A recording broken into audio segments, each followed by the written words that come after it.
Day Zero. That is what he called it later, when he told the story to anyone who would listen. Not because anything happened on that day, but because it was the last day that nothing happened. The last day before the decision. The last day of the life he was living before he chose to stop living it. His name was James, 27 years old.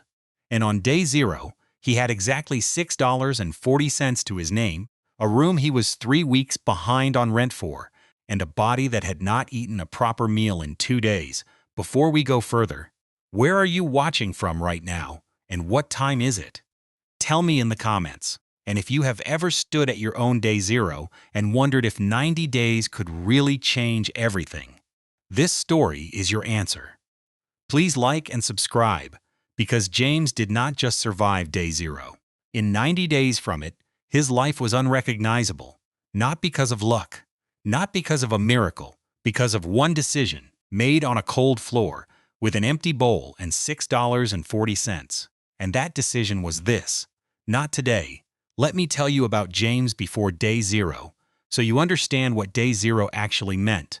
He had not always been here, not always in this room, in this condition, with $6 and nothing else.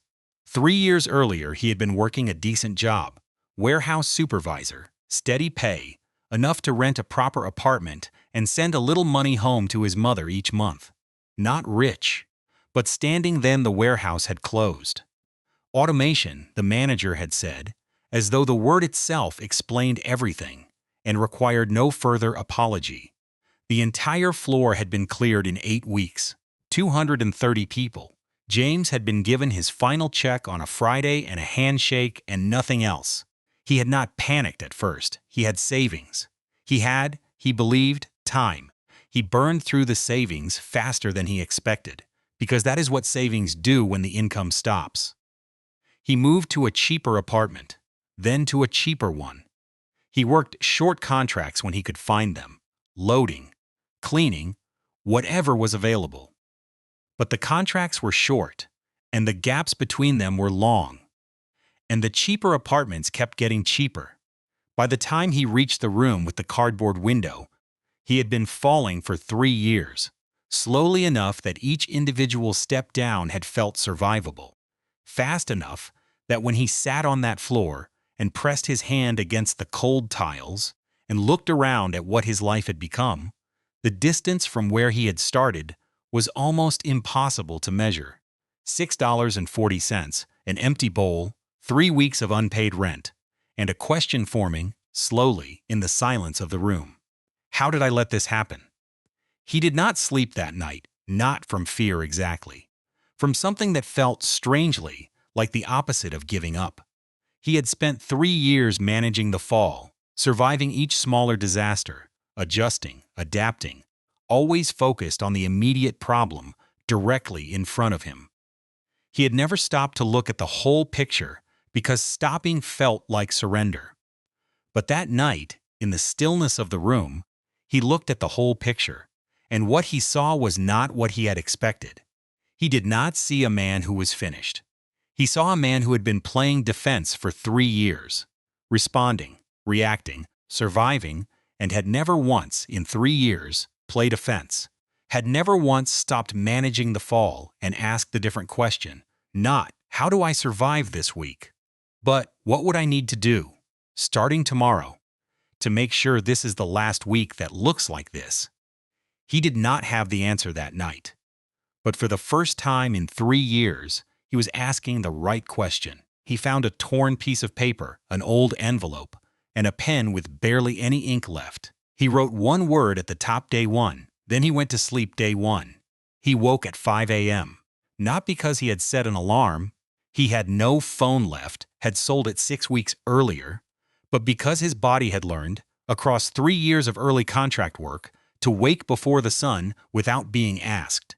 He used the $6.40 to buy the cheapest notebook he could find at the corner shop and a pen. He spent the remaining coins on a small bag of oats. Back in the room, he ate standing up. Then he sat at the single wooden chair, the only furniture he owned, and he opened the notebook. He wrote 3 questions at the top of the first page. What do I have? What do I know? What can I do with what I have and what I know, starting today with no money? He sat with those questions for 2 hours.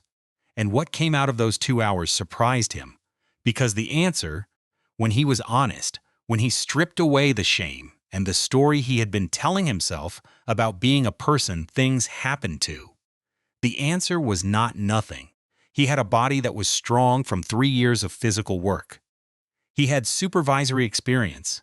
He understood how to manage people, how to organize systems, how to spot inefficiency. He had a memory that was sharp and a mind that worked quickly when it was not paralyzed by fear. And he had one more thing he had not counted before because it had not seemed relevant. He had 3 years of watching businesses fail from the inside and understanding exactly why they failed. That was not nothing. That was, in fact, exactly the thing someone would pay for if he could figure out how to offer it. Day 3. He walked. He could not afford transport, so he walked. 3 hours across the neighborhood, into the adjoining district, methodically, like a man conducting a survey. He was looking for one specific thing: small businesses that were clearly struggling not from lack of customers, but from lack of organization. He had learned to see this in the warehouse. The signs were always the same: disorganized stock, staff standing idle while other areas were overwhelmed, queues building at one counter while another sat empty, pricing that did not reflect actual costs, a business bleeding slowly from a dozen small wounds it did not know how to identify. He found what he was looking for on a side street near the market: a small printing and stationery shop, decent foot traffic, but the queue was chaotic. The man behind the counter clearly overwhelmed, and 3 customers had walked out while James watched from across the street. He went home. He wrote out, in the notebook, exactly what he had observed and exactly what he would do differently if it were his business. He wrote for 2 hours, then he read it back. Then he went back the next morning and asked to speak to the owner. The owner was a man named Victor. 53 years old, had run the shop for 11 years, was working 16 hours a day and still losing ground. He looked at James, at the worn clothes, the thin face, the notebook, with the particular wariness of a tired man who had been approached by too many people who wanted something from him. James did not ask for anything. He put the notebook on the counter and said, "I watched your shop for 2 hours yesterday. I wrote down what I saw. I would like to show you, for free, and if nothing I say is useful, I will leave and never bother you again." Victor looked at the notebook, then at James. Then he said, "You have 5 minutes." 45 minutes later, Victor sat back and looked at James with different eyes. "How do I know you can actually fix any of this?" Victor said. "You do not," James said. "Give me 1 week. I will work for free.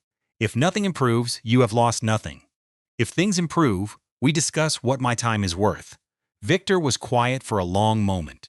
"Come back tomorrow at 7, he said. Day 5 through day 12.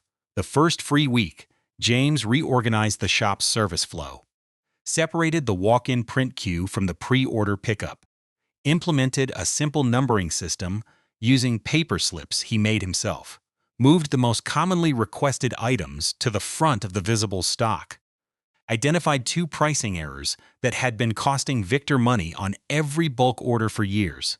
By day 12, the queue had moved faster. 2 customers who had previously walked out had returned.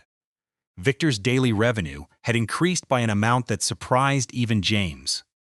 Victor did not need to be persuaded. "What do you want?" he said. James had thought about this carefully. He did not ask for a salary. He asked for one thing: a commission on any revenue improvement above the previous monthly average, plus permission to use the shop's address for his own work registration. Victor agreed. James walked home that evening, 3 hours, the same walk he always took, and opened the notebook. He wrote, Day 12, first income, first address, first proof. Then he wrote something else, a number. The number of small businesses he had walked past that week that showed the same symptoms as Victor's shop. The number was 23. Day 15 through day 30. He approached 6 more businesses, used Victor as his reference. Victor, who would tell anyone who asked exactly what James had done for his shop in 1 week. 3 of the 6 said yes. One was a tailor whose staff scheduling was hemorrhaging labor costs. One was a small restaurant where the ordering system was creating waste that was quietly destroying the margins. One was a mobile phone repair shop whose pricing structure made no logical sense and had been written, the owner admitted, at random when he first opened. Each time, James came with the notebook. Each time, he had already done the analysis before he knocked on the door. Each time, he offered the same first week free. By day 30, he had 4 active clients. His income, commission-based, modest, real, was enough to pay his rent for the first time in months. He paid his landlord in full, 3 weeks plus the current month. The landlord stared at the money. Then at James. "I thought you were gone," the landlord said. "Not yet," James said. That night, he counted what had changed in 30 days. Income, from 0 to stable. Clients, from 0 to 4. Rent, from 3 weeks behind to current. The cardboard in the window, still there, but for the first time in weeks, not because he could not afford to fix it, but because he had not yet gotten around to it. Small things. But the direction had completely reversed. He wrote in the notebook, day 30. Direction changed. Not arrived. But moving day 31 through day 60, this was the hardest stretch. Not because things were going badly, they were not. But because the initial momentum of the first 30 days, the pure adrenaline of survival converted into action, had settled into something that required a different kind of fuel, discipline. Not the urgent, fear-driven discipline of a man who has $6 left. The quieter, harder discipline of a man who has stabilized and must now choose to keep building, even when the immediate emergency has passed. He got up at 5 a.m. every day. Not because he needed to. Because he had learned, in the first 30 days, that the 2 hours between 5 a.m. and 7 a.m., before the city woke up, before clients needed responses, before the day made its claims, were the 2 most valuable hours he had. In those hours, nobody wanted anything from him, he could think. Plan. Read. He had found a second-hand bookshop that sold worn business and management paperbacks for almost nothing. He bought 2 per week. He read them in those early morning hours, not passively but actively. Notebook beside him. Writing down anything that connected to a problem he had already seen in one of his clients' businesses. He was not studying in the abstract. He was building a library of solutions to problems he had personally witnessed. In real businesses, on real streets, in the real world. By day 45, he had 7 clients. By day 55, he had 9, and a waiting list of 3 who had heard about him through the network that had begun to form, quietly and without any design on his part, among the small business owners of the district. Day 61, Victor called him in for a conversation. Not about a problem. Victor had something to show him. He spread 3 months of revenue figures on the counter. Then he put beside them the 3 months before James had arrived. The increase was not dramatic, but it was steady, consistent. Every week slightly better than the one before it, in the reliable way of a system that has been correctly organized rather than the volatile way of a lucky week. "My brother-in-law has a business," Victor said. "Furniture import. He is drowning in exactly the kind of problems you sorted for me. I told him about you. He wants to meet." James looked at the figures on the counter. Then at Victor. "Tell him I will come Friday," James said. Victor nodded. Then he said something James had not expected. "When you came in here 6 weeks ago, with the notebook, the worn clothes, looking like you had not eaten, I almost sent you away without listening. I want you to know I am glad I did not." James was quiet for a moment. "So am I," he said day 90. James sat at his chair, the same wooden chair, in a room that had changed around it. The cardboard window was gone. There was a proper desk lamp now, and a small bookshelf made from stacked crates with 31 second-hand paperbacks arranged on it, their spines facing out, every one of them annotated. The walls were still cracked, The mattress was still on the floor. But the room felt different in the way rooms feel different when the person inside them has changed. He opened the notebook to the first page. Day 1, written in a pen that was almost out of ink on a torn envelope. He counted forward 11 clients. Monthly income that covered rent, food, transport, and the books, and began for the first time in 3 years to leave something over. Not much, but the direction of the number was up, a registered name for his work, not a company yet, but the beginning of one. Victor's address, which had been replaced 6 weeks ago by a small shared workspace 3 streets away whose owner he had helped organize, who had offered him a dedicated desk in exchange for 2 hours of consultancy per week, a waiting list of 4, a meeting on Friday with Victor's brother-in-law and his furniture import business, and 31 books. Every one of which had made him, in some specific and traceable way, better at the work he was doing. He did not write anything on day 90. He just sat with the notebook open to day 1 and read it for a long time. Then he turned to a fresh page, right at the back. He wrote 1 word at the top, the same way he had written it 90 days ago. Day 1, because this was not the end of the 90 days. This was the end of the first 90 days. The second ones were already beginning. My friend, I want to be honest with you about James's story. He did not become rich in 90 days. He did not go viral, did not get a lucky break, was not discovered by an investor or featured in a newspaper. He did not wake up one morning to find everything had changed overnight. What changed was this. He decided once, on a cold floor with $6, not to give up that day. And then he made that same decision every single day for 90 days. That is it. That is the whole story. Not a secret, not a shortcut, not a system you can buy for 3 easy payments. A decision repeated 90 times, each time the day made it available to not make it. And I want to talk to you about the notebook for a moment. Because the notebook matters more than people realize when they hear this story. The notebook was not a journal. It was not therapy. It was a tool. Every morning, what do I have? What do I know? What can I do today? Every evening, what worked? What did not? What will I do differently? Not inspiration. Inventory and adjustment conducted daily, with brutal honesty. That is what a 90-day transformation actually looks like from the inside. Not a montage. Not a sudden epiphany. A daily inventory, an honest answer, and the next step taken regardless of whether it feels significant. James's life at day 90 was not the destination. It was the result of 89 previous days of choosing not to give up, stacked quietly on top of each other, each one making the next one slightly more possible. Here is the question I want to leave you with. Not what James did. What you have right now, with what you currently have and what you currently know, that someone else would pay for.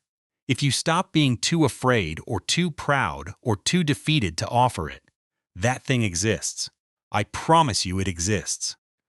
It is sitting inside the experience you have accumulated, including the painful experience, including the failures, including the 3 years of watching things go wrong from the inside. James's greatest asset was not a degree or a network or a lucky connection. It was 3 years of watching a warehouse fail. That is what he sold. That is what paid his rent. What have your hardest years taught you that you have not yet thought to offer? Write it down. Tonight, in whatever you have. A notebook, the back of an envelope, the Notes app on your phone. Write it at the top of a fresh page, then write underneath it. Day 1. Because transformation does not begin on the day you feel ready. It begins on the day you decide, quietly, on a cold floor, with an empty bowl, or wherever you are right now, that not today is your answer to giving up. And then it continues, one day at a time, until the room around you has changed. If this story found you at the right moment, like this video right now as your day 1 commitment. Share it with someone who is sitting at their own zero and needs to hear that 90 days is enough time to completely change the direction of a life. Drop your day number in the comments. Are you on day 1? Day 30? Day 1 again after a setback? Every number is valid. Every day you choose to continue is the day that matters most. I will be back with another story. Until then, remember this. The most powerful thing James had on day zero was not the $6. It was the decision he had not made yet. The decision to give up. He refused it once. That once became 90 days. Those 90 days became a life. Your day one is waiting.